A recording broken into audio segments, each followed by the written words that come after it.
You're listening to A Book with Legs, a podcast presented by Smead Capital Management. At Smead Capital Management, we advise investors who fear stock market failure.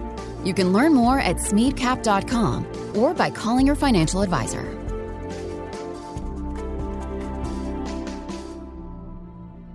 Welcome to A Book with Legs podcast. I'm Cole Smead, CEO and Portfolio Manager here at Smead Capital Management. At our firm, we are readers, and we believe in the power of books to help shape informed investors. In this podcast, we speak to great authors about their writings. The late, great Charlie Munger prescribed using multiple mental models and analysis. We analyze their work through the lens of business, markets, and people. We're going to talk about climate, the economy, and plausibly the most important topic, pragmatism. Benji Backer is joining us to talk about his newly released book, The Conservative Environmentalist.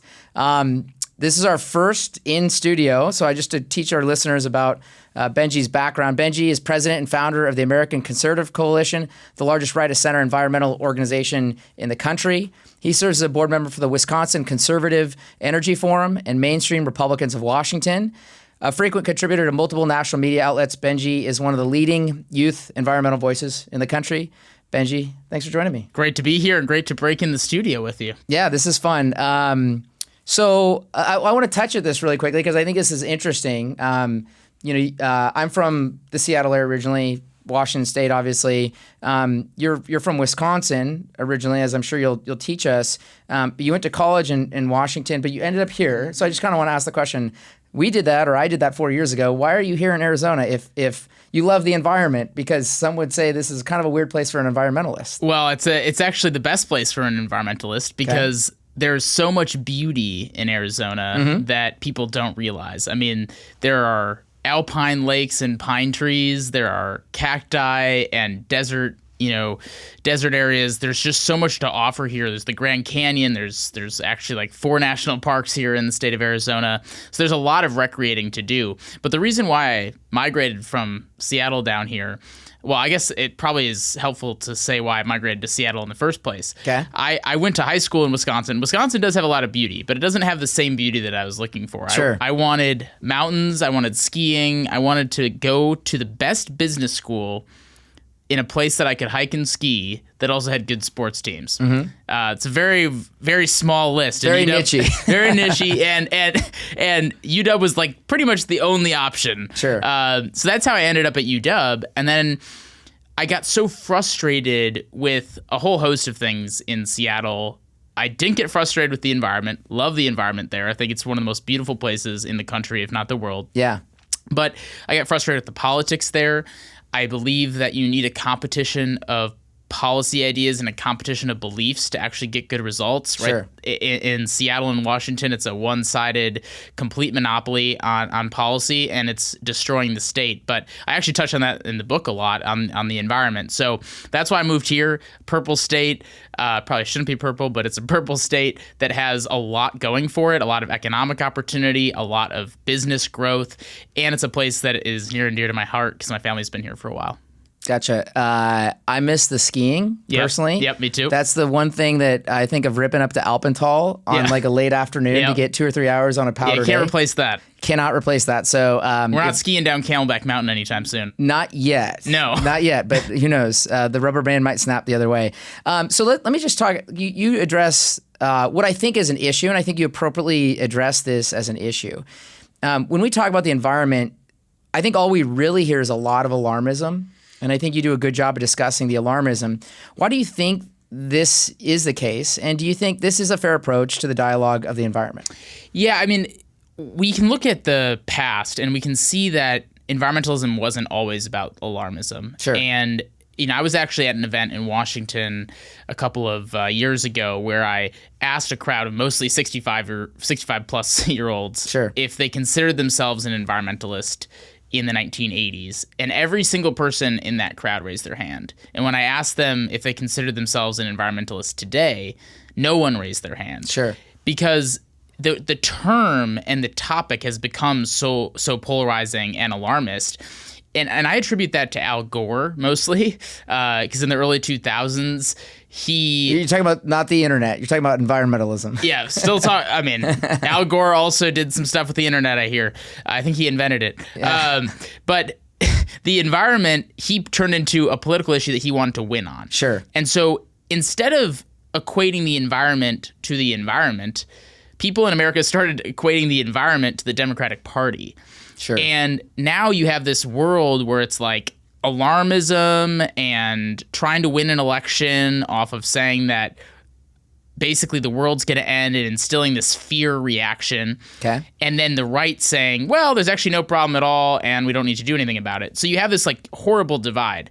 I have a dream that someday the environment could be about the environment again, and that environmentalism is about finding ways to make people's lives better and the environment being protected at the same time. Sure. And that's the future that I think we can and should pursue. Sure. So I'm gonna use this. You talked about this a couple spots in the book, but I just want to use this as a way of thinking about policy.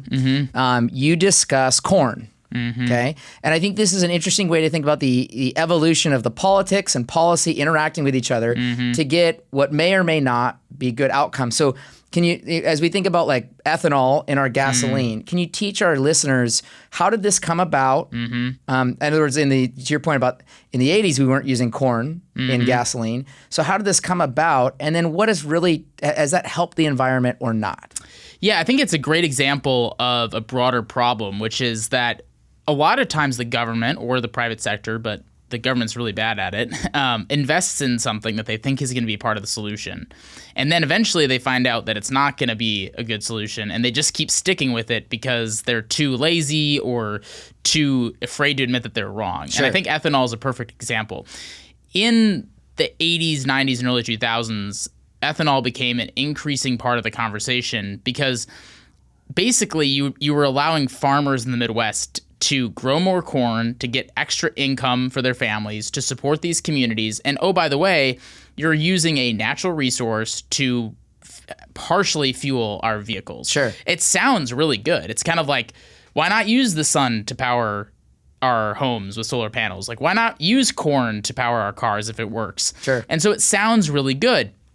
But what ended up happening was we started overproducing corn for something that wasn't actually, it was kind of a thing where it's like, it's inefficient now, but it's going to get better. You know, we're going to be able to use corn as the complete fuel. Just wait, the cost will come down, the efficiency will go up. Kind of like a Back to the Future, throw your garbage in your car. Exactly. And we'll use the biodegradable form. Exactly. We'll figure it out. Right now it's expensive, right now it's inefficient, but we're going to figure it out. Well, it was never figured out. It hasn't been cost effective, it hasn't been efficient, and the technology never really advanced. Sure. So then we're growing all this excess corn for something that's actually not working on its own from an economic standpoint. And we're draining the Midwest of its water supply in the process, because growing corn for all of our vehicles is a lot of water. And in states like Nebraska, literally the elevation of the state is sinking because they've drained so much of the water supply below their feet. Wow. And so in a world of everything's a trade-off. Every single solution environmentally and every single solution in our lives is a trade-off. The trade-off is just not working with ethanol, and we have been too afraid to admit it. Sure. Well, and we're going to come back to this idea, but I think Newton's third law is for every action, there's an equal and an opposite reaction. And we think a lot about that as investors. He was a pretty smart guy. You have to think about that. Yep. And so we'll come back to that because you point out something else with physics that I like. But so let's bring this back. You and I have lived in Washington. So I think a lot of this, like you did in your book, is a good picture. Western Washington versus Eastern Washington. Yeah. Okay. And this is a lot similar to, most people don't know this, but California, at one point prior to Pearl Harbor, they were thinking about dividing Northern California versus Southern California. Northern California was going to be called the state of Jefferson. I don't know if you know that. I didn't know that. That'd be you'll still see them up in like Wairika. It'll be like state of Jefferson bumper That would have been canceled by now. That would have been. Well, it was very un-American post Pearl Harbor, right?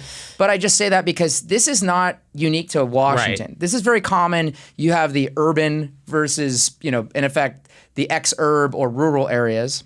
Yep. So talk about the educational divide too, because there's there's like stereotypes that go with this. It's like, the rednecks out in Eastern Washington, that hate the environment and things like that. That's what you'd hear in Seattle. So can you kind of talk about that divide? Yeah, I mean, I grew up in a city small town, I guess, for most people's thought processes in Wisconsin, where my high school is across the street from a dairy farm. Sure. So I grew up in rural America, and I thankfully was at kind of a suburban rural crossroads, but I got to see it firsthand. And I had such respect for rural communities growing up because I knew that they were the ones putting the food on our tables. I knew that they were the ones providing the energy for our homes. And even though some days I woke up and I smelled cow manure outside my window, that there was a reason for that. Sure. And that somehow those trade-offs are happening, and they're benefiting us in some ways and they're hurting us in others, but that these communities are the lifeblood of a lot of our lives. So when I moved to Seattle, and then I saw the urban elitism of people there, and the just the disrespect that they showed towards other Washingtonians who were, again, feeding their lives, powering their lives, and actually doing the quote-unquote dirty work for these people who are basically just poo-pooing everything that they do. I was like really dismayed. And I started to realize when I saw that that's really what a lot of America's problems boil down to be honest. But specifically around the environment, rural areas don't understand what urban challenges are when it comes to environmental issues. But more importantly, I think urban areas don't understand what rural areas are dealing with. And so when you have, and my dad was one of the first people to read through the whole book because he got an early copy, but like, he was like, wow, you hammered on Jay Inslee, the Washington governor, more than almost anyone in the book. That was my favorite part of the book. And I'm like, well, it's true. He's a perfect example of what's wrong with this conversation. You have somebody who's never cared or even pretended to care about rural America telling rural America what to do. And yet those are the people who have the biggest stake in the environment's success. When you're living in a skyscraper in downtown Seattle, which no one's doing now because it's a total crapshoot down there, but like if hypothetically someone wanted to live in a skyscraper in downtown Seattle in that hypothetical situation, they do not have a personal stake in the environment like someone who is living off the land and literally creating a crop for us to survive as a species from. So to have someone like Jay Inslee, who's probably never spent time in a field in his life, telling people who spend all day in a field how to live their lives, it's very disingenuous. And I think that that's where a lot of the problems on environmentalism come from. If you look at the biggest leaders, it's AOC, Bernie Sanders, Greta Thunberg, it's Al Gore. They're some of the most urban people in the entire world. They've never been to nature. I'm not even sure if they've ever been to a national park. So they don't know how to take care of the land, and yet they're telling people how to live their lives, and it's very, very hard to grapple with. The irony of what you're saying is I think Inslee's originally from Yakima, which is a very rural place. It's kind of, I think it's the Palm Springs of Washington. Right. It's a fruit basket in effect, which is the irony. So I want to show. And now he doesn't care about their priorities at all. Yeah. No, and I want to show a chart here because the next question is kind of, you're touching right on that. So here's a chart. This is looking at the Green New Deal investment allocation. And it's a great chart just because it simply breaks out what is going on. Fundamentally, what was being funded. And you point out that 25% of it was just non-climate. Yep. Doesn't address anything tied to the climate. Not even remotely close. Okay. So some could say this is just your classic pork barrel, politics. Yes, but this is what we all deplore about government ultimately is this kind of stuff where it's like, why is it there? Oh, someone wrote it into the bill. Do you think that's one of the bigger issues as you think about this divide where the urban person says, well, just to get this deal done, we're going to do it. And the urban person sitting there via, I'll call it Trump as their mouthpiece nowadays, saying like, why is this here? He's my advocate. You don't even have a clue because you've never been to my town. Right. Well, I think that the Green New Deal and what's important about that chart is actually not, I'll touch on the 25% being not climate related in a second. I actually think the biggest problem is that well over half of the Green New Deal is only focused on renewables and EVs. And if the Green New Deal was 100% effective, so that's to say if we went 100% renewable and we went 100% EVs, global greenhouse gas emissions would drop by just over 4%. 4%. And it's a $93 trillion plan. So you're going to spend $93 trillion to reduce emissions by 4% across the world. That's the size of the world's GDP. that you're spending to reduce emissions by 4%. When we're not talking about fighting a war for freedom. Right. We're talking about the efficiency of reducing emissions. Right. And you have such a sole focus on these three renewables and EVs, solar, wind, and EVs, those three things, and completely ignoring everything else. So if you live in rural America and you're told that we need to pass a Green New Deal, and by the way, a quarter of it has nothing to do with the environment, and well over half of it is only solar, wind, and EVs, which are not implementable into those people's lives right now at all, what do you think they're going to respond with? Sure. They're going to feel so left behind. So when Donald Trump goes and says to those communities, this radical climate agenda is taking away your livelihoods, of course it resonates. Of course it does. And the people who are hauling crops and hay across towns miles and miles away in a big semi-truck being told that they need, like in California, they need to move to EVs 100% by 2030, of course all those farmers are going to be pissed. So that divide is exemplified perfectly with the Green New Deal. So one of my colleagues, Devin Remingler, who's with our firm, he grew up in Snohomish. And so if you don't know this, if you're an urban person or if you're an urban elitist, let's just call it, you don't know that diesel gasoline in rural communities is actually cheaper than diesel number 2 at the gas station. Because they can buy a non-tax diesel. Now, it's highly illegal if you put that in your truck. You can get in a lot of trouble. But I only point that out because if you don't live in rural America, you don't know that there's 2 forms of diesel being sold. Now, why do we have another form of diesel? Because we want food at the lowest cost, so we don't tax what I'll call farm implement diesel. Right. Okay. So I think that's a good picture. But let's talk about the rate of change, because I think what you're really advocating, you do this really good job in the book, is there's this one size fits all, right? In other words, like, we're all Americans, so we all should just address these problems, all the same, but I'm not a rural person. Right. I do have a 2005 Ford Excursion twin turbo diesel. That's pretty sick. Which is what I have in common with the urban person, but that's about it. That pretty much makes you a rural person. Well, I'd like to think that so. That car is exactly what makes you rural. No, we need solutions that work for different communities, because urban communities are going to handle environmental issues differently. I think the cutting edge technology and efficiency of clean energy and a clean future should be implemented in cities. I absolutely believe that. But that's going to look different in rural communities. And to pretend that we should pass the same solution to both of those communities is just so backwards, because they have different livelihoods and it's completely different. Like, there's nothing really remotely similar about the way that lives are lived. And it's way easier to put a solar panel in a nearby park for an urban community than to try to put a transmission line across dozens and dozens of miles to go out to some farm. So there's just different scenarios. I even think what's more important is the geography of the solutions. Like, hydropower in Arizona is not going to work. Yeah. There's not enough water here. And solar is not going to work in Seattle because it's always cloudy.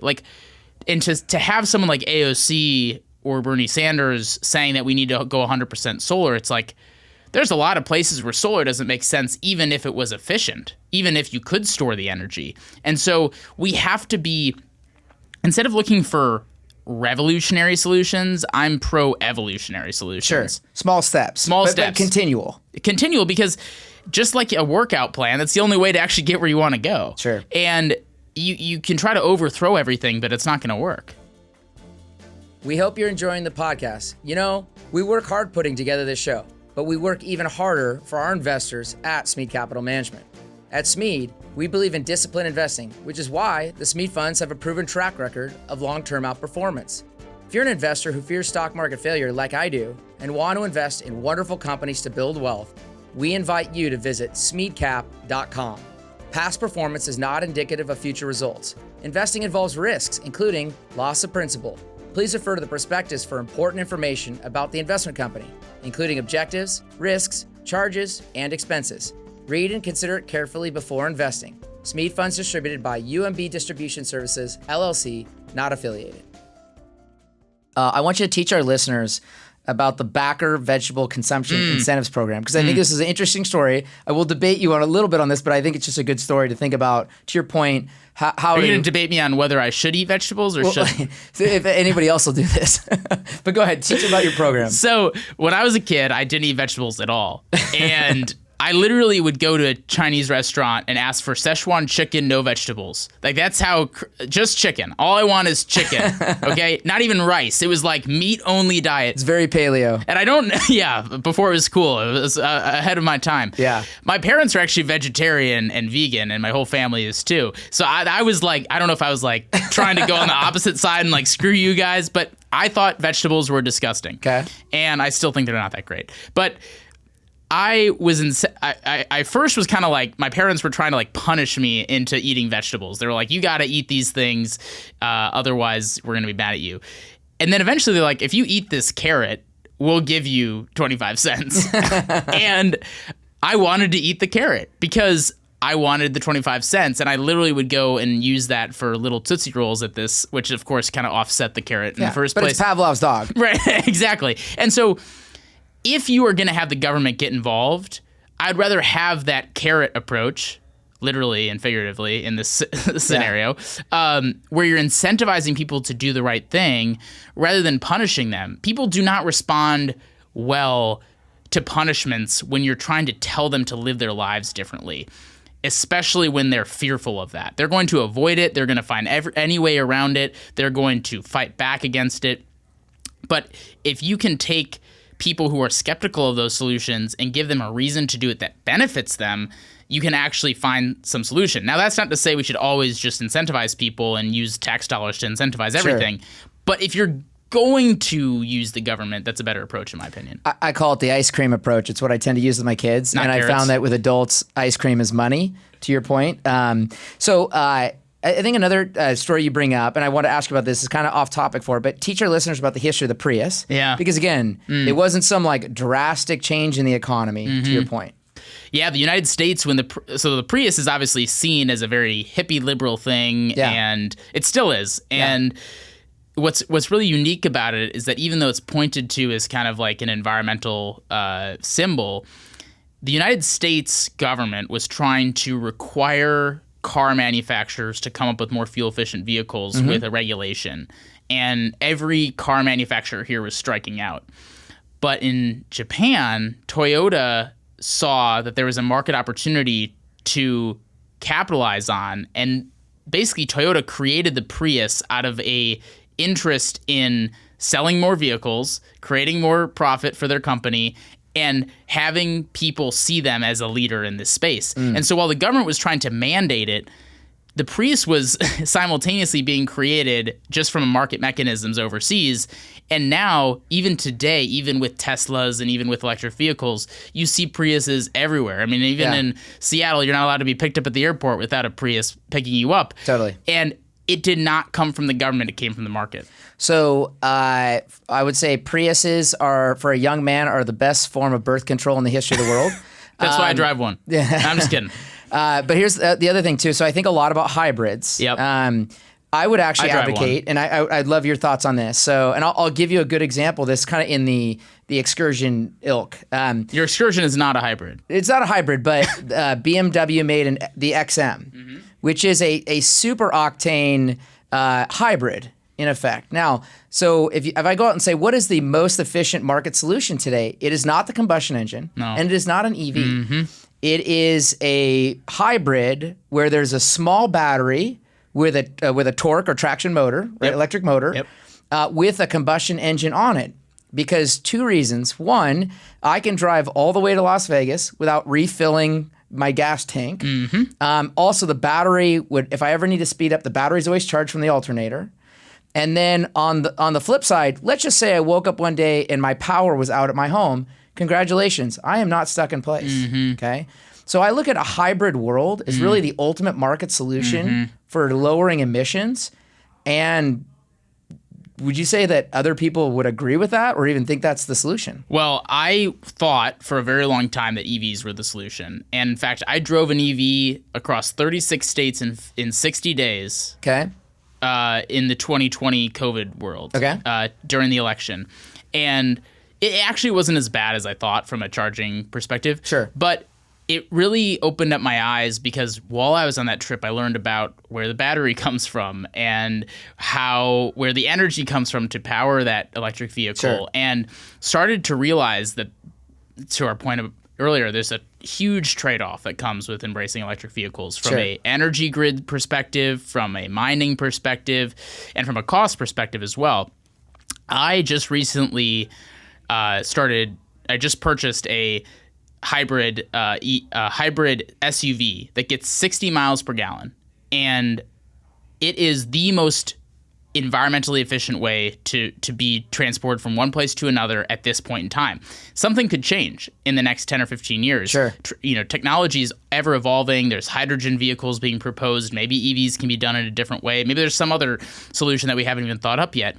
But hybrid vehicles, and there's so many studies, and I incorporated a couple of these into the book, they are proven to be the most efficient for the environment. But yet we still are focusing on EVs.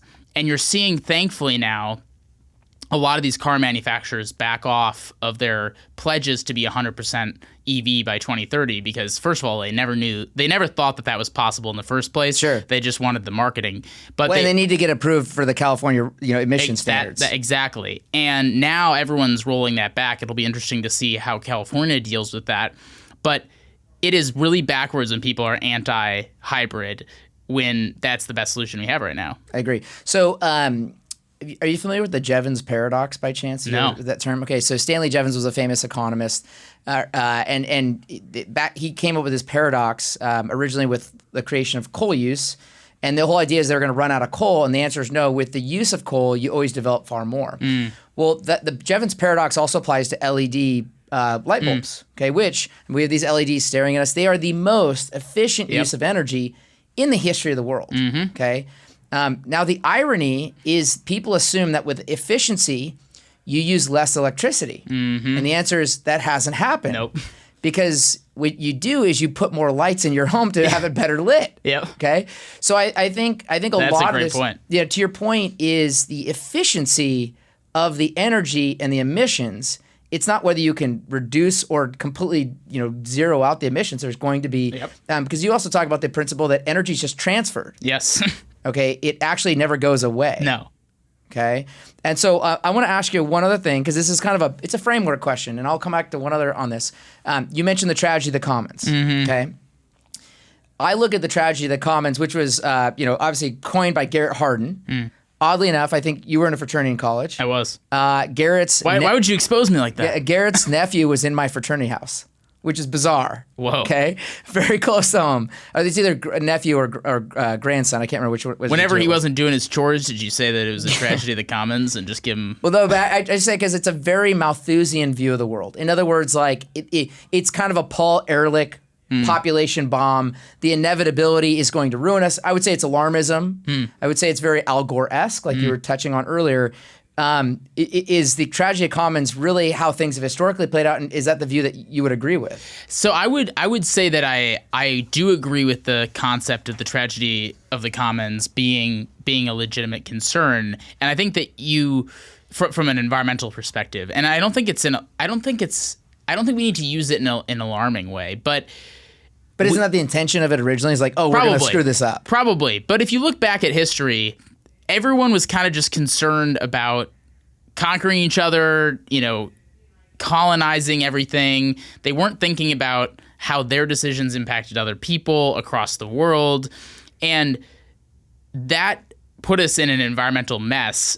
I mean, you look at like the wildlife populations in the United States and our bison population and all that stuff. Like we've started to change course, but China is a perfect example of the tragedy of the commons in real life today because they are destroying their environment at the expense of all of us to benefit themselves. Yeah.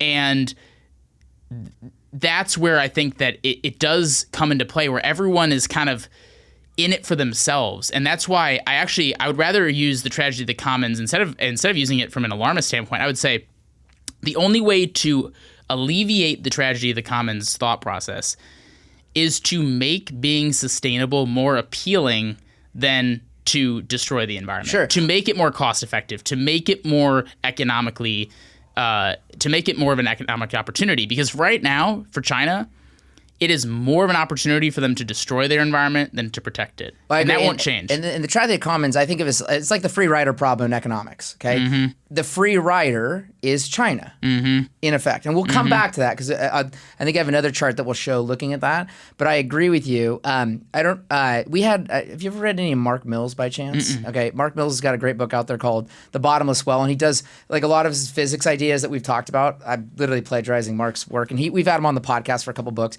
But he pointed out something to me, and I think we'll get to this optimism later too, but here's what I do know of humans, to your point just a second ago about the history of time. We solve the problems that we want to solve. Okay, so if I want to go and say, there is no God, I will prove to everyone that there is no God. Right. If I want to say there is a God, I'll prove it. Yep. We're good at solving the problems we want to solve. Yep. Okay.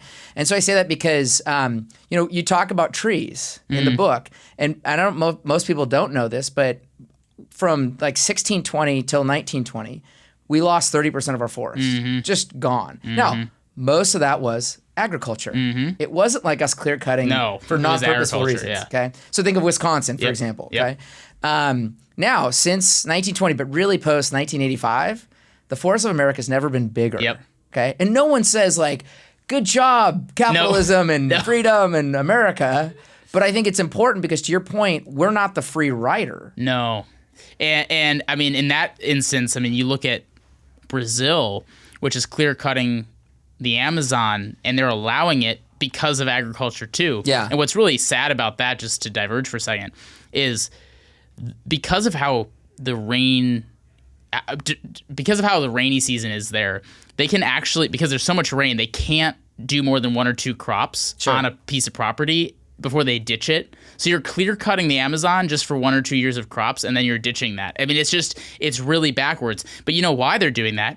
Because countries like ours don't want to do farming in the United States because they don't want it in our backyards, and they say it's bad and it's dirty and it's, cow farts or whatever. While other countries who don't care are destroying some of those beautiful natural landscapes that, by the way, in this instance, are the lungs of the earth. They're literally the things that these trees in the Amazon are literally what sequesters most of the carbon more than anywhere else in the world. Sure. So it's an example which you can point to on energy, manufacturing, mining, farming, forestry. The United States does all of that better than anywhere else, and that is true. Does that mean that we don't have an opportunity to get better? No. Should we use that as an excuse to just destroy our environment? No. But the fact that we are exporting all of that overseas because we don't want to do it here is only ending up in a worse environment, and it's also screwing over our country. Well, I don't disagree. So let me go one more step on this, because you brought up a little interesting niche. So coming from the Seattle model, if you will, I think of urban farming, right? I think of people having a chicken in their backyard, which for the record is you think about avian flu, it's a super dangerous thing, I would argue. You don't have chickens in your backyard? It's very unhealthy, I would say. But I think of okay, great. So someone says, I'm going to do organic farming. Yep. And you point out that even as you break into farming, so you say, okay, it's not about just farming in general. Let's be very thoughtful about farming, organic farming versus big ag. You point out that there is no difference, even if people think there is. Yes. Yeah. I mean, I've talked to so many of the food producers in the United States who are on behalf of the organic farmers, and our standards for organic farming are pretty much the same standards that normal farmers have to use. Yeah. And so the concept sounds really nice, but we tried to commercialize it to a scale of the entire U.S. population. And when you try to do that, you're diminishing what actually goes on behind the scenes and making everyone have lower standards for themselves. And that's basically what happened. But I talk about in the book that big ag is not the problem, because I actually do want to see a world where we're more reliant on ourselves, sure, instead of relying on other people to take care of us. I do think that this trend of people buying ranches or doing homesteading and stuff, I don't think that that's bad. I actually think there's a lot of benefit there. But in a world where we have 7+ billion people, you need mass produced food. The cheapest produced food, the food that people can actually afford, is mass-produced food. So until you have some sort of scale or a way to replace that, you are screwing over the majority of the population. You can't feed 7 billion people with rooftop farms. Like you just Really? Unfortunately not. Unfortunately, an entire skyscraper in New York that's hundreds of floors or whatever can't be fed by one little rooftop on the top. So that's the problem. Well, so you got so many thoughts running through my head when you said that. As an example to that, we'll pivot, but if you put solar panels on every rooftop and every surface area across New York, let's just say we theoretically do that, and you said, okay, can that power New York? The interesting answer is it can't. No. It cannot. No, it can't. Okay. So there's also, to your point, when we talk about scale in farming, in energy, it's the concentration of energy, right? How much does the source bring? But I want to pivot to a couple other subjects, thinking about regulation, because like you pointed out, we can't just go out and incentivize everything. But we can even find out where regulations create really bad incentives.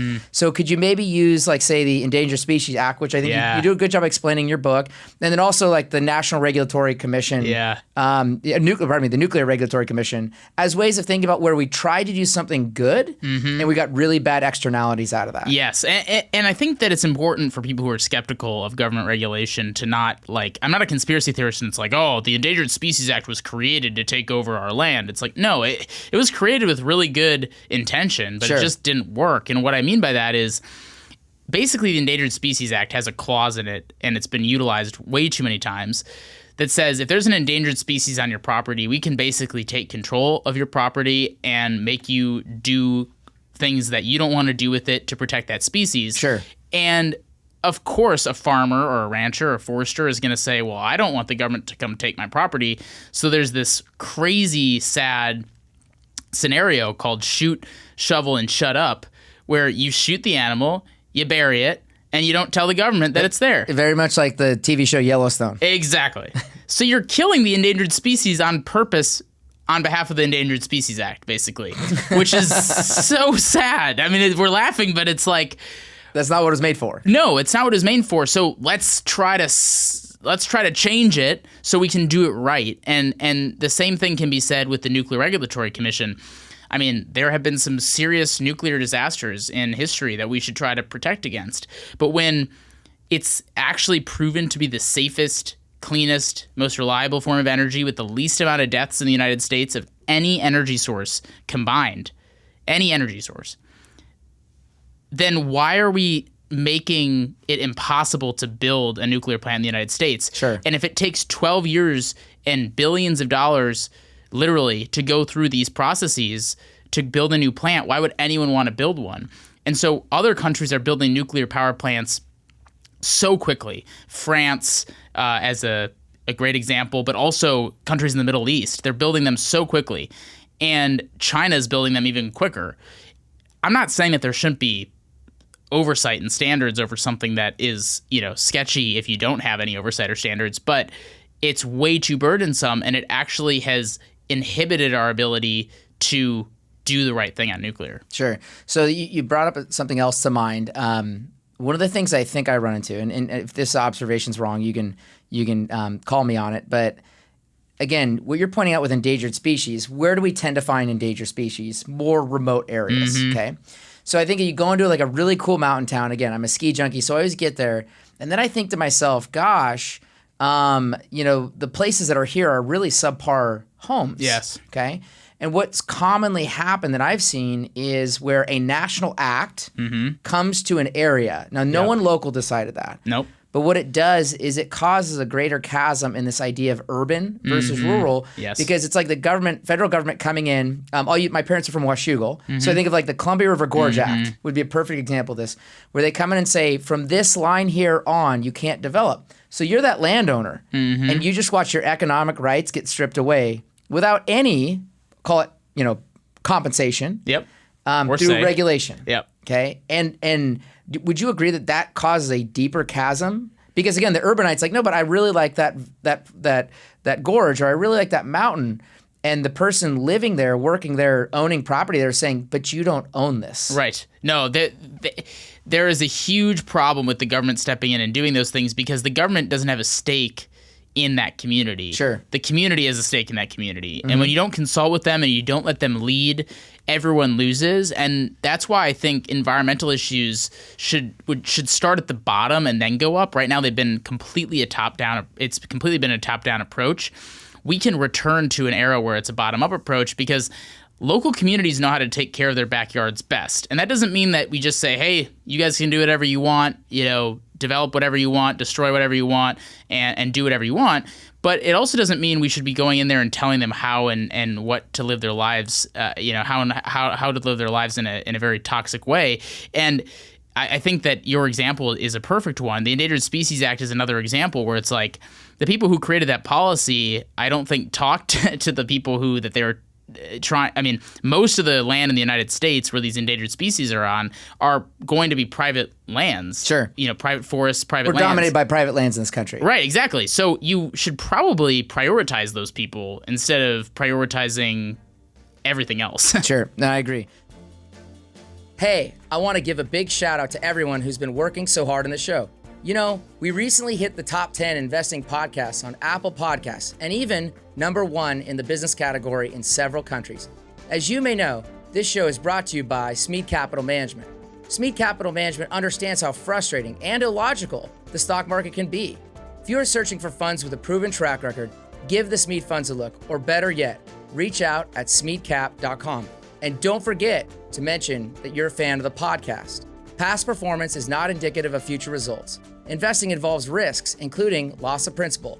Please refer to the prospectus for important information about the investment company, including objectives, risks, charges, and expenses. Read and consider it carefully before investing. Smead Funds distributed by UMB Distribution Services, LLC, not affiliated. So let's talk about, I want to kind of jump to managed forests. I think you just, we own, just so you're aware, we own some lumber companies. Uh-oh. So we own West Fraser Timber. Awesome. And Interfor, which are obviously both Canadian in orientation, but they own a lot of, assets and mills in the South. So I had my first ever experience, this is kind of fun, was over at the Pope Resources, which used to be a publicly traded company, was over on the peninsula, over in Western Washington. And I remember going there and we did what they call a cruise. Have you ever done this by chance? They call it a timber cruise, where you literally cruise through the stand, as they call it.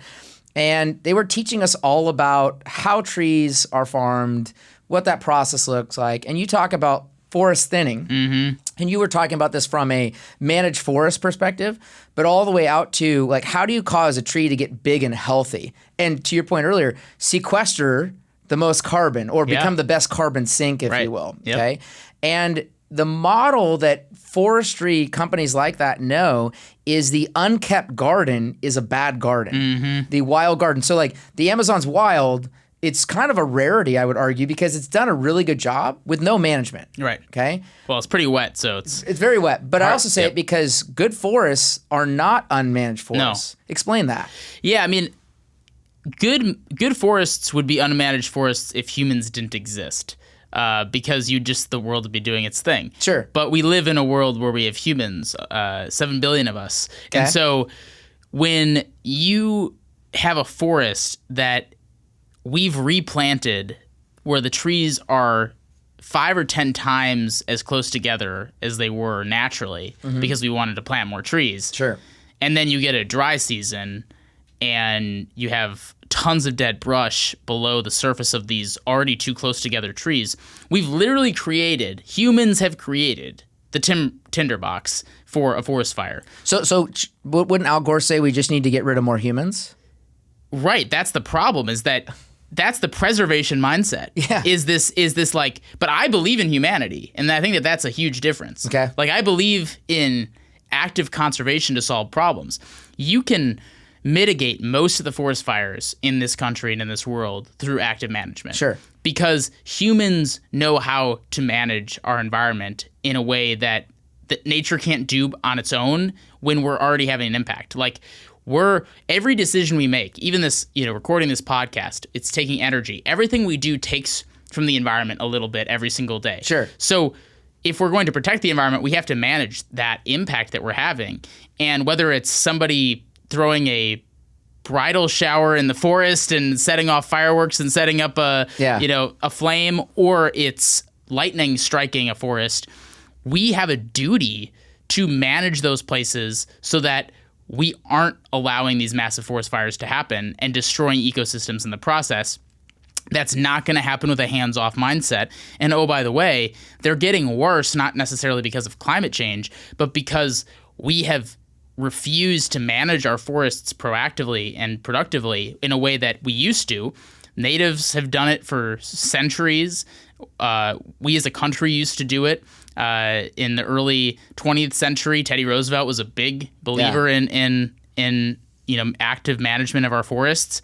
Now we're not doing it. We're seeing the repercussions, and it's contributing to climate change because we're emitting so many pollutants in the atmosphere every time there's a wildfire. Yeah, I think that's going to be like my hit line is just like in investing, active management is better than passive management.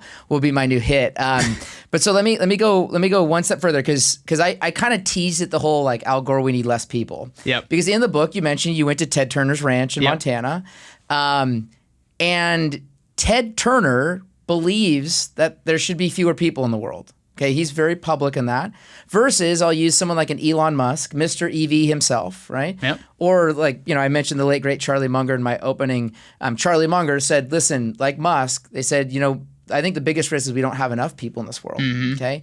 So I guess as this person that says, listen, there's good and bad trade-offs everywhere.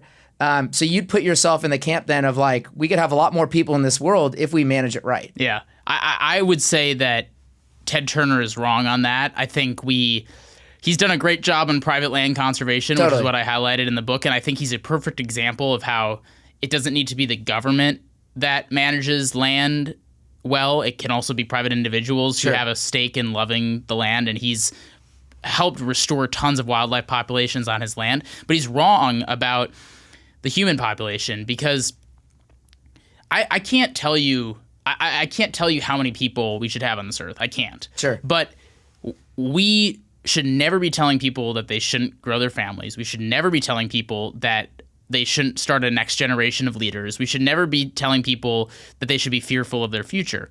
We should be inspiring people to have an entrepreneurial and ingenuitive drive for a cleaner, more sustainable future.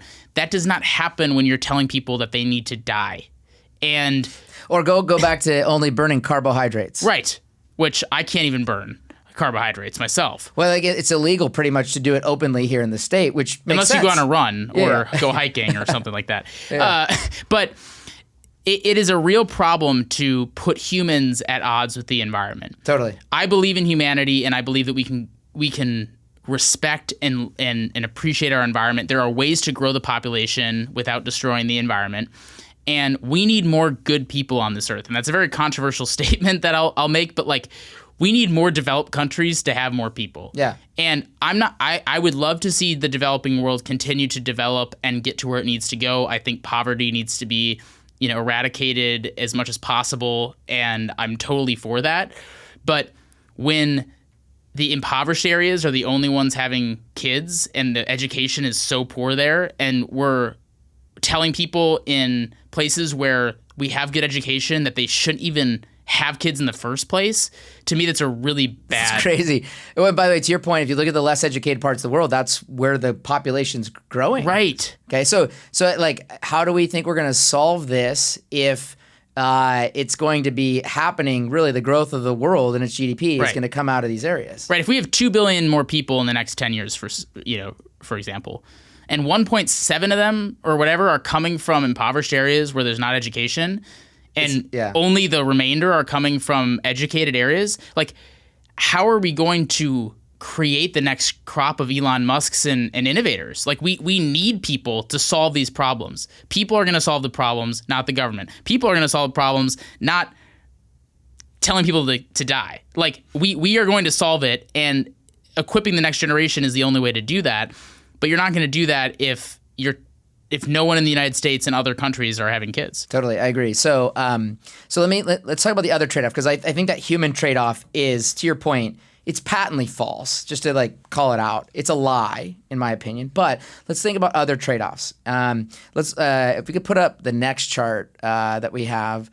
So this is I love this chart. Okay, this chart here is methane emissions intensity by country from the oil and gas industry.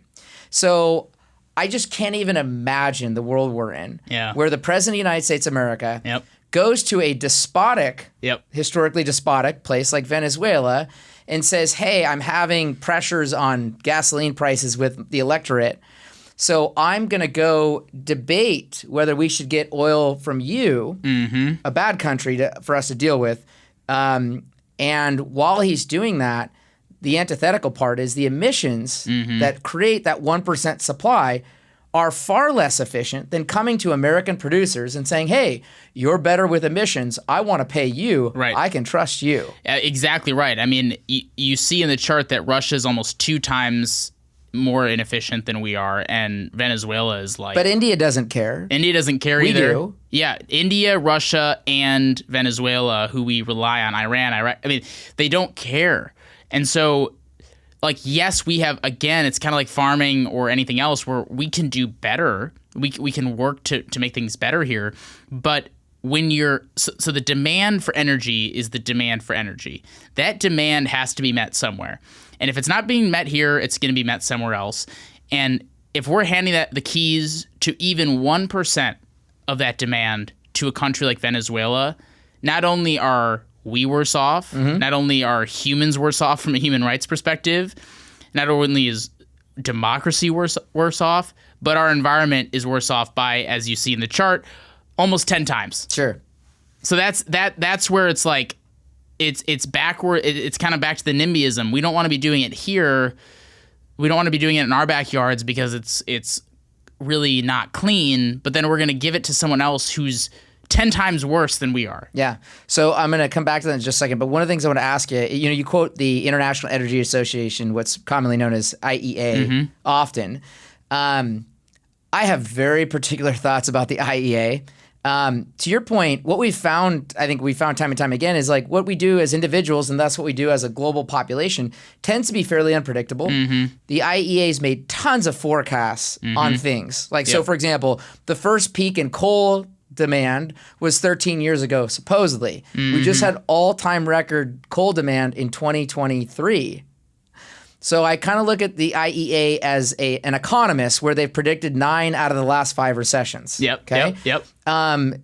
Forecasting is very tough in this, wouldn't you say? It is, because technology is ever changing. And I would say, but to that point, I mean, people can pick and choose what studies they want to look at. And the IEA is saying that fossil fuel demand is going to go up in the world. They also could be wrong about that. Yeah. I happen to believe they're probably right, but they could be wrong. And I think there's no one who holds the keys to where technology is going to take us on energy or the environment. We have no idea. I mean, it could be tomorrow that we figure out small modular nuclear reactors and every other energy source is pretty much not necessary. Yeah. I mean, we have no idea. It could be something like, I mean, hydrogen and geothermal are pretty new ideas to be this prevalent in our world. I mean, there's stuff we probably haven't even dreamed up of yet. And it's going to take entrepreneurship to do that, but it could happen, in as quick as the end of this podcast recording that we figure it out, or it could be 50 years or more. So no one knows. No one knows. And so the best that we can do, and the best thing that we can do for the sake of our people, is to deal with the current realities that we have, the current energy demands that we have, the current environmental problems that we have, address that, meet that where it's at, not pretend that it's something that it's not. Sure. While also trying to build the solutions to the future at the same time. Yeah. And trying to force people into the solutions of the future is not the right way. Yeah, I agree. So you come to, in this kind of NIMBYism that you've been touching on, and I want to go actually to our next chart that I thought this was another really good chart for looking at CO2 emissions when you look at consumption versus production. Okay, and I think this is really important because, I was telling Benji that I just got a brand new iPhone. I went from an XR to the iPhone 15 Pro, and that's like going from an Excursion to a Hummer EV. Or like the Excursion self-driving hybrid or something like that. You know what I mean? Right. That I think it is bigger, which should come, by the way. I'm calling forward on that. But I just say that because the reality is, my brand new iPhone is such a great piece of technology. And it does not cause me to consume any less energy. In fact, it causes me to consume more. It's like a smokestack out of my pocket, but I don't see it. Okay? And as we think about, if you go look at iPhones and you look and say, okay, where's the emissions coming from? Well, yeah, we're using it all the time. We just don't see it. But then when you think of the making of that, it's not in my backyard. It's in Asia. So therefore I look and say, oh, look at Apple. They're such a great company. And the reality is, no, it's not capitalized on their balance sheet. Right. It's not sitting in their factory. It's someone else's factory they buy from. Right. They're 100% clean energy in the United States, but they don't do any of their production in the United States. So it's a supply chain issue. Right. It's a supply chain issue. And I think that's, again, where the NIMBYism comes into play, is that everything that we use on a day-to-day basis, again, has a huge trade-off. We're taking every time that we're getting. And if we are using an iPhone where all of the minerals and the mining are happening with slave labor in China or Africa, is that really better than doing it here? And also, in countries like China and Africa, what are they using to power the mining materials? They're using coal. They're using other energy sources that we wouldn't even use. So, and wood, wood burning, all sorts of stuff in Africa. So there's this reality that if humans are going to exist on this earth, which we've already talked about is something that we should want, then we have to realize that everything that we do is utilizing energy, and everything that we do is taking from the environment. And the answer shouldn't be, how do we stop that from happening? It's, how do we make it more and more and more and more efficient? That's the only way to solve the problem, unless you want humanity to go away. Yeah. And also, like, I feel like we're all over this, so I haven't probably said this, but we own oil and gas companies, just so you know. We also own coal businesses in like South Africa and Western Australia. And I point that out because if someone says, oh, are you trying to sell that back into the United States? The answer is no. Right. No. If you look at coal use in the United States, and IEA will show this data. They do a really good job on the data of looking back, I would say. Yep. And they show that our coal usage has gone to the floor. Okay. Even if you look at companies like Peabody Energy, who we don't own, they're shipping that abroad. That's where coal broadly goes today. And we're going to see this lessening effect. But again, it hasn't caused electricity usage to go down. No. It's a more efficient, from an emissions perspective, form of natural gas that's really been the biggest grower, or renewables in lieu of coal. Okay. Yeah, so, I mean, our shift from coal to natural gas in the United States was why we've reduced emissions more than any other country. And yet natural gas is still vilified too, which is a whole different problem. Well, correct. But here's, I think you make a really interesting point. We're value investors. I like when I can buy something that has an alternative use that's more valuable than the current use. So you advocate this interesting idea of where, you think of like the sausage making process of politics. Okay. So, the NIMBYism politician walks in and says, I think I have a better plan. Here's what we're going to go do. I'm going to bring it to my state. Well, that state might not have energy creation already. So you advocate a policy of going into the communities where there was coal production, I'll call it coal-fired plants. And saying that's actually where we should go back in and be bringing what we want next. Because you point out something very intriguing, I thought, is that if we have to build the power generation and then we have to build the infrastructure, we're now creating more emissions. Exactly. Yeah, I mean, the best way to stand up for these communities that are having massive repercussions from the market shifting is to work with them on the solution. And a great example was in this Utah coal community that I visited. They were literally finding ways to use coal for non-burning purposes. They were figuring out ways to use it for all sorts of manufacturing and even clothes and all sorts of, like, some ways to use it for nuclear that I don't even understand from a chemistry standpoint. Just really cool ideas. And but like in states like West Virginia or Utah where there's a lot of coal, they're also not only looking at those cool, like, who knows what they're going to find out about how to use coal in another way, but they're also using these retrofitted plants for other energy sources. And like you said, they're saving so much energy in the process, they're saving so much money in the process, and people aren't having to relearn their entire ways of life. Yeah. Joe Biden and John Kerry tell these people, oh, just learn how to code, figure out how to... I remember when you mentioned that in the book. I thought that's crazy. It's crazy. I mean, they literally are talking to these people like, just get a new education, change everything. I'm saying, no, let's equip them with what they are. I mean, they already have so much talent and so many resources at their disposal to help us. They have so much engineering, prowess and so much expertise that we could utilize. instead of asking them to change everything. And I think that retrofitting of coal plants to nuclear and renewables is a good example. Yeah. So let's see. I want to pivot a little bit because I kind of want to ask you some questions that like I don't have answered, and I would love to get your thoughts on it. So we own Oxy. That's one of the companies we own. You mentioned Oxy in your book. You talk about what they're using for carbon sequestration. If people don't know this, they're using it for pressure pumping in a way to get oil out of their wells. And what that's doing is it's putting CO2 into the ground. I'll call it CO2 storage for lack of a better term. But they're also making a big bet on direct air capture. Okay, so I guess we come at this from this perspective of an investor perspective of, hey, we're making great money producing oil and gas. Do you see direct air capture as a solution that will solve this problem, right? Back to the idea, we want to solve the problems we want to solve.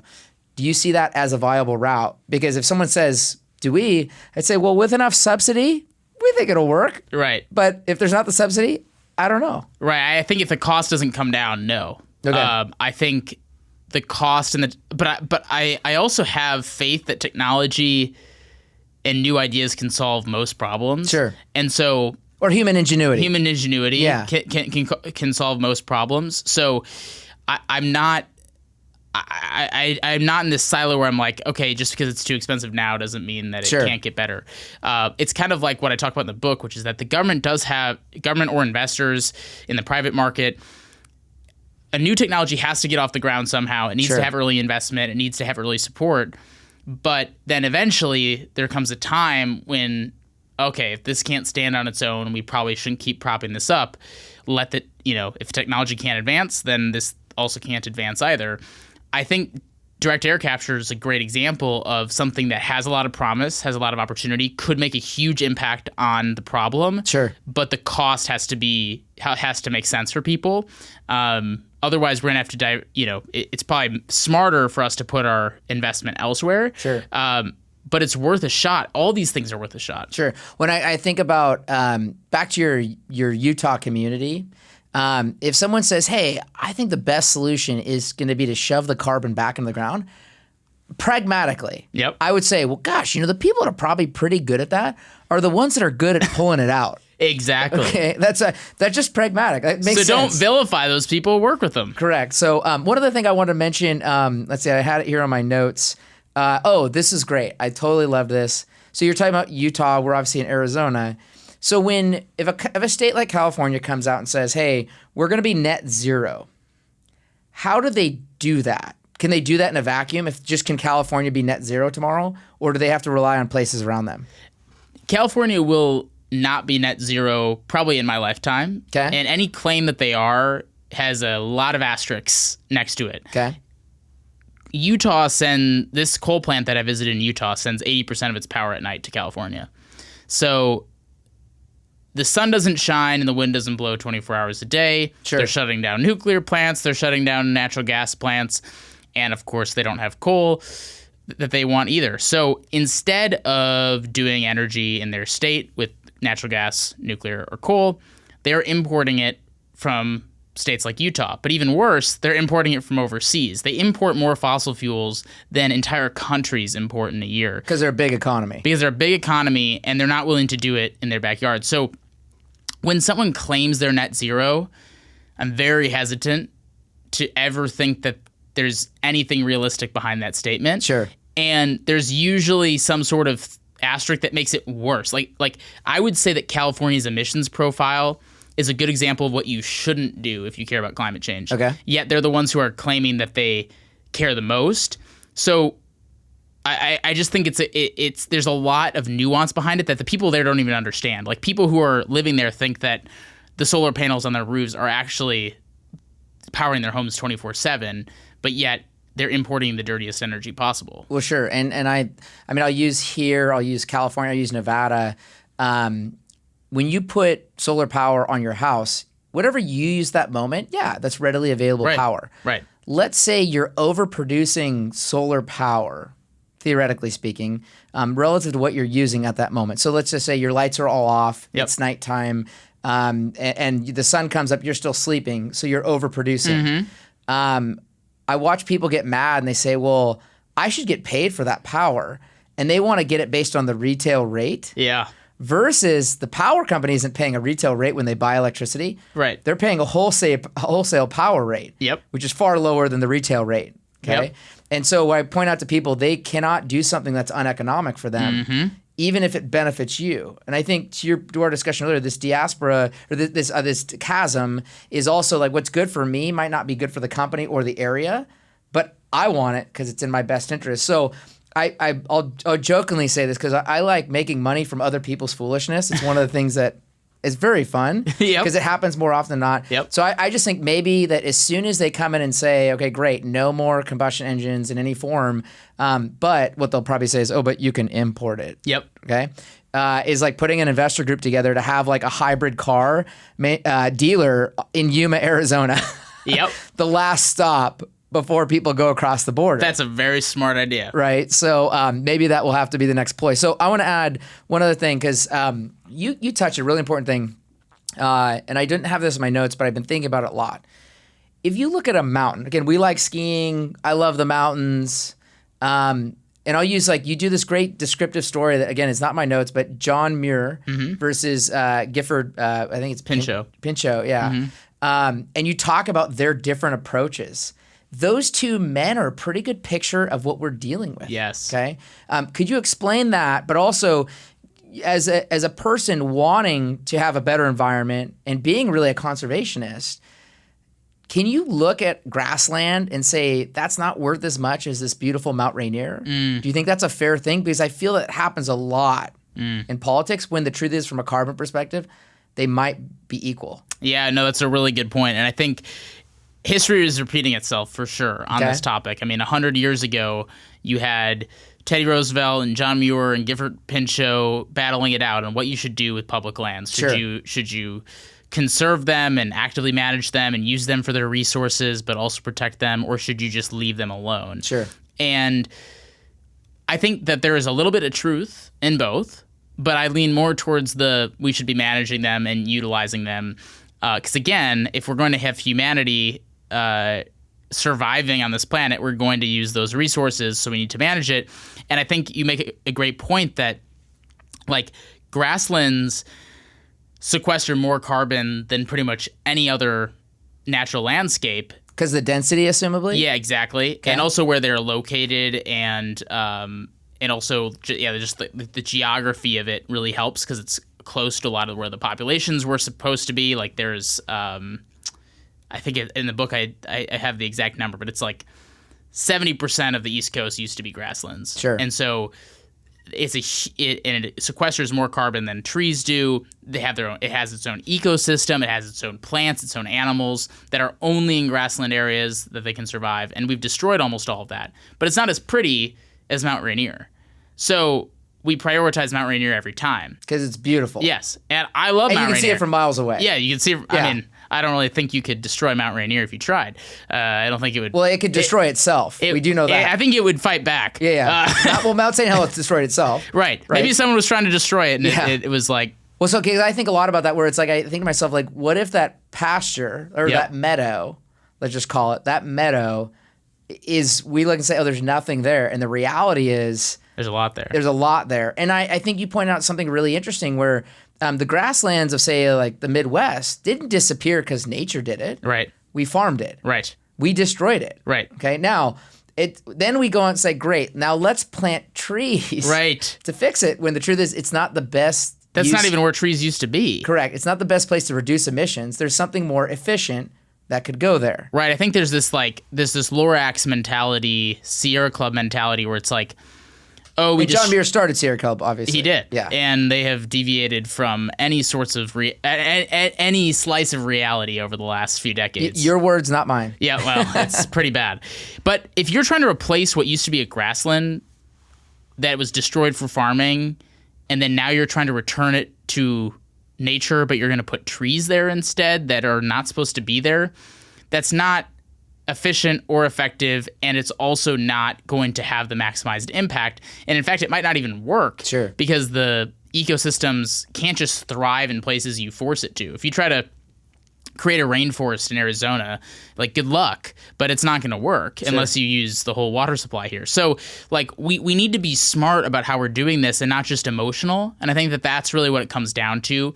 You have one side that's saying that these issues don't matter and we don't need to solve them because they're so scared of the other side, which is this emotional reaction of everything is bad, we're all going to die, and I want to feel good, so I'm going to plant a tree where it's wrong, or I'm going to fence off this area because it needs to be protected. I mean, the perfect example of this is in cities where there's like a tree, and there's this huge protest about cutting down the one tree in this neighborhood. Sure. Because no, we got to save the trees, but what was going to replace the tree is a skyscraper that is going to house way more people in a condensed place than if they were living miles away and driving their cars into the city every single day.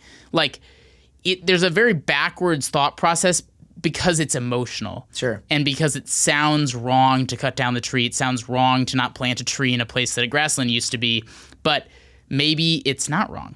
Well, so I didn't have this in my notes either, but again, I think to like all of our lumber ownership, prior to us building skyscrapers, or what I'll really say is like rebar reinforced buildings, which are concrete. And you didn't really touch this in the book, but I'm sure you know this, that concrete is not good for the water table. It's like degrading, but we use it because we used to build things with wood. And we had fires. So like the Great Seattle Fire, the Great Chicago Fire, all those kind of things. And so like, some of the most pragmatic things I've heard is like, hey, what if we go back to building big timber buildings? Yeah, they might have a concrete core, but we're having like big timber projects where you might only be 12 stories high. Stored carbon, is the main theme of that. And the cost to produce it, you build it quicker and it's cheaper. And so I think to your point, that's a for-profit business we're talking about. And I think you use a lot of examples in your book of for-profit businesses trying to address this. One of the other things I wanted to ask you, though, on the national parks is I think they're way undercharging me. Yeah. The America the Beautiful Pass is something I buy every year. I love it, okay? And it's too cheap. And what I get, I'm stealing for that price. Yep. Would you agree? Because I mean, I look at like Icon passes for skiing, and Epic passes, and it's like there's a big spread. We're effectively underpricing our beauty or the parks that we consider beautiful. Is that a fair statement? I think it is, but I think the problem that we run into is that when Teddy Roosevelt really popularized the idea of national parks, it was supposed to be a place where all Americans could go regardless of income and background. Sure. And that's the problem that the national parks have. They are worth more than an Icon Pass is worth, in my opinion. Yeah. Well, you can go more places too. Exactly. Your freedom's greater. It is, and it's just it's an incredible resource that we have. But there are a lot of Americans who can't even afford the America the Beautiful Pass. And so how do you balance those trade-offs where somebody is already boxed out from going? Yeah. The more you raise the price, the more people are boxed out. I'm fine with that, honestly, from a skiing perspective, because you can't, like, a company has every right to charge whatever they want. To charge whatever they want, and to say, oh, our mountains are too crowded, so we kind of have to box some people out. That's the tough reality of I think, skiing. Well, actually, our national parks are a little bit too crowded now, too, and so I think, unlike skiing, the answer probably isn't to raise the cost of visiting a national park, which, by the way, until recently, all of those fees went to the general government fund. It actually didn't go to the national parks. Yeah. So now they are, thank God, and because of a bill that we helped pass. But there's, I think, some really good ideas from an organization called PERC that I've worked with. Okay. And it basically, like, one idea is to put a tax on outdoor gear that would go towards the national parks. Because that's where you're assumably going to use it. And the nicer gear you buy, the more it tends to fill with income. Exactly. Okay. And so with hunting and fishing, that's how it's done. Sure. You buy gear and it goes towards the fund for Land and Water Conservation Fund, and you buy all these fees for hunting and shooting, and those are the sorts of things that you could do on recreation. Well, it's kind of, I think it was like the free rider problem. like we're underpricing a really valuable good. Okay, and by the way, societally underpricing it, not like saying lower incomes aren't paying enough or anything like that.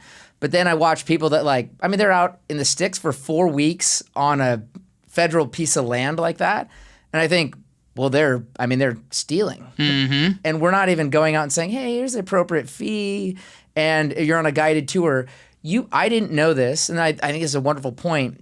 Explain how big game hunting actually helps the environment. Yeah. Because I was like, this is awesome. Yeah. I mean, I used to be disgusted by big game hunting, and I would never do it myself personally. But I have so much respect for the people who are doing it the right way, because in Africa, it is literally the reason why a lot of those animals are still there. And it sounds really backwards, but when you already have a struggling population of wildlife and you're able to allow a hunter to legally go in and kill off maybe a weaker, older type of animal that might be fighting a younger, more, it might be able to mate with a younger female and actually recreate the population.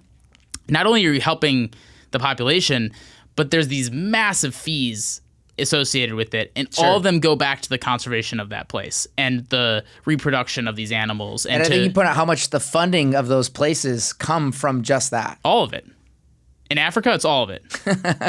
All of the funding in Africa and most of the funding in the United States, it's something crazy, like 70 to 80% come from hunting and fishing. Wow. And hunting and fishing in the United States, mostly hunting in Africa. It's remarkable how much, when it's done legally, of course, like illegal poaching is a huge problem. Yeah. But when it's done legally, you end up protecting species more than harming them. Yeah, and I think you touch on another really interesting species thing. Again, coming from the Northwest, I've been salmon fishing before. I think you tell a story where you're looking out the Pacific Ocean with your parents and you see some guys walking with a club towards a seal. Yeah. Okay? And I think you kind of comment that you're like appalled at that. Yeah. That you're like, what is going on here? Now, in reality, that is a problem. Yep. And when I say not the person with the club, it's actually the seal. Seals that are a problem. Or the sea lion. Yep. Okay? Overpopulation. Why are they overpopulated? I think is a good explanation you gave. And therefore, again, aren't we back to managing? Yes, exactly. So that's again, like, in a world where humans weren't here, nature would just do its thing. But if we need salmon and we need salmon to thrive, well, we screwed up by killing most of the orca in the Pacific Northwest. But it's like physics. For every action, right, there's an equal and an opposite. Exactly. And those orca were supposed to eat the seals and the sea lions.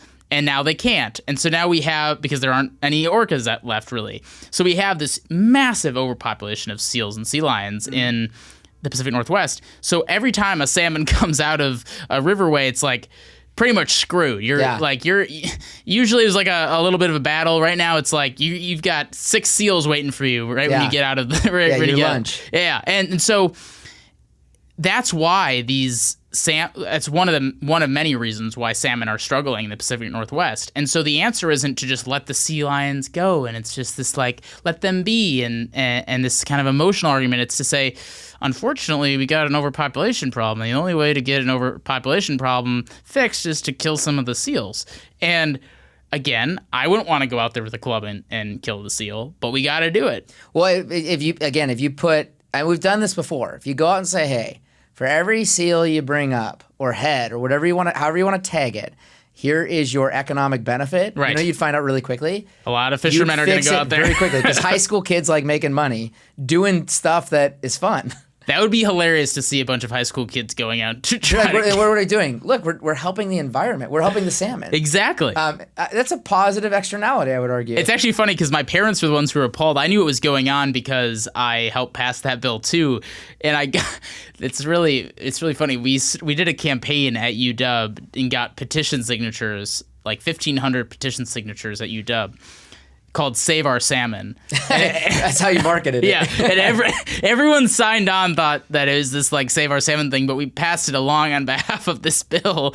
But it was to save the salmon. And I think that story is a perfect example of how these issues are not black and white, and a lot of times it's not going to sound good. Managing forests, allowing more development in certain areas, managing species. I mean, for a lot of people, the nuts and bolts of that sound really bad because it doesn't sound like it's pro-environment to kill a seal, or it doesn't sound like it's pro-environment to cut down trees.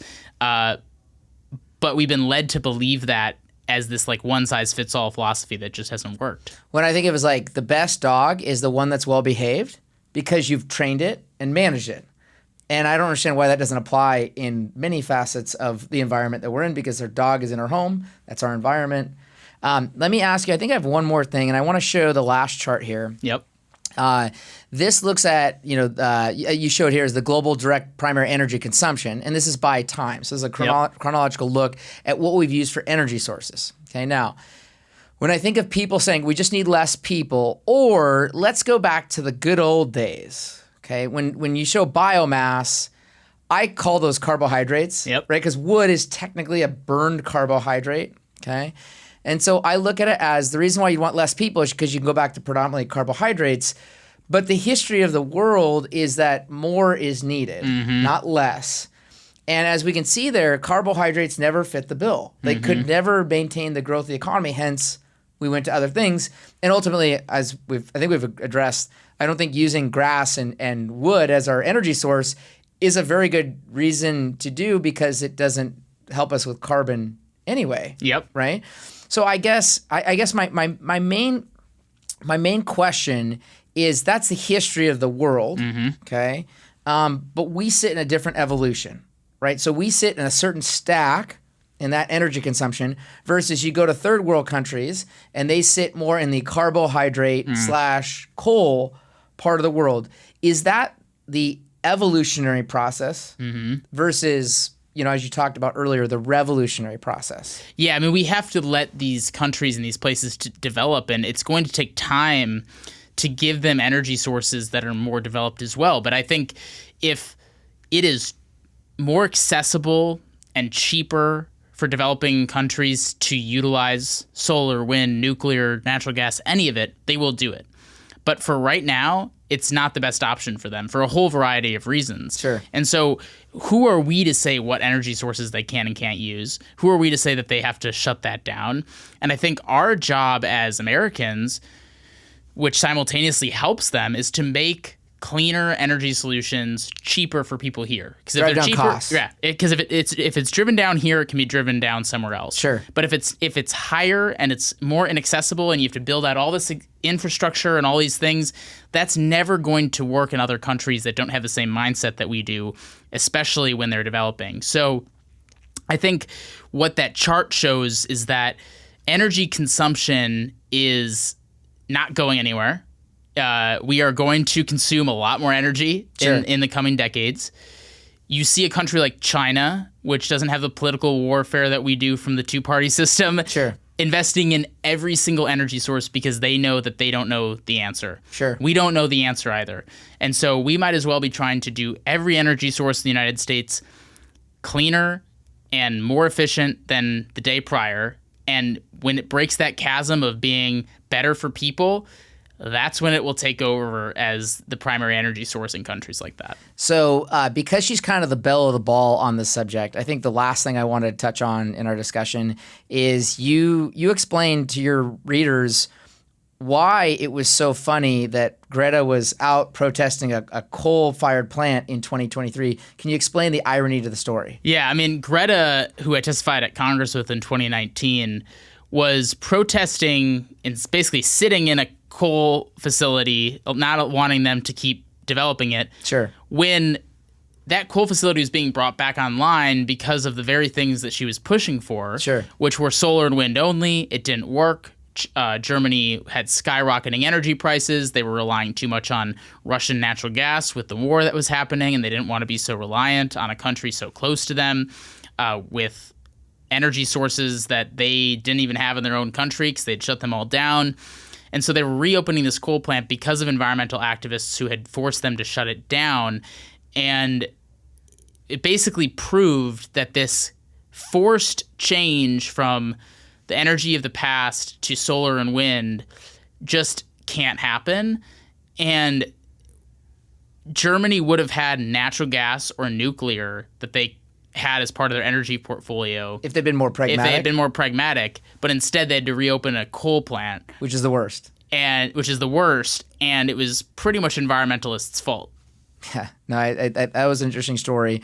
Let's see, where can our listeners follow you going forward? I assume you're publishing beyond your book or writing things. Where else can people find you? Yeah, so when you go online, you search the Conservative Environmentalist, the book will come up. Sure. And would appreciate any support there. BenjiBacker.com is where most of my information is about the book. And I'm on social media, on all the social medias at Benji Backer. My organization that I founded is acc.eco. Okay. The American Conservation Coalition, and I'm also going to be launching a new project soon around these ideas to try to rally people across the political spectrum on, which you'll see more of when you go to benjibacker.com as it comes out. Okay, that's awesome. Benji, this has been a really fun conversation. Super fun. I want to thank you for this. My mind's still kind of there's so much of my notes I cut out because it's like we get into this and just like we can kind of riff and there's so many places to go on this. Yeah, it was very fun. So our listeners should go out and buy a copy of Benji's book, The Conservative Environmentalist, to understand how complicated and I would argue delicate the climate issue is for our time. He advocates to think about the solutions from a global perspective, which I think is often lost, instead of our own backyards. He, time and time again, also reminds us, and I will say this, and these are my words, not his, but I believe this, that America and not Europe or China is the leading cause in this. They can be my words too. Yeah, I'll give you credit for that. But I was just reminded of how great of a country this is and what we've done to this point. We're really lucky. I agree. If you enjoyed this podcast, go to Apple, Spotify, YouTube, or wherever you listen to a Book with Legs podcast. Give us a review. Tell others about the books and authors like Benji Backer that we get to share the world with and tell stories with. For our tribe, if you have a great book that you'd like to recommend, email podcast@smeadcap.com. That's podcast@smeadcap.com. You can also find us on X, like Benji was mentioning, @SmeadCap is our handle. Thank you for joining us for Book with Leg podcast. We look forward to the next episode. Thank you for listening to A Book with Legs, a podcast brought to you by Smead Capital Management. The material provided in this podcast is for informational use only and should not be construed as investment advice. You can learn more about Smead Capital Management and its products at smeadcap.com or by calling your financial advisor.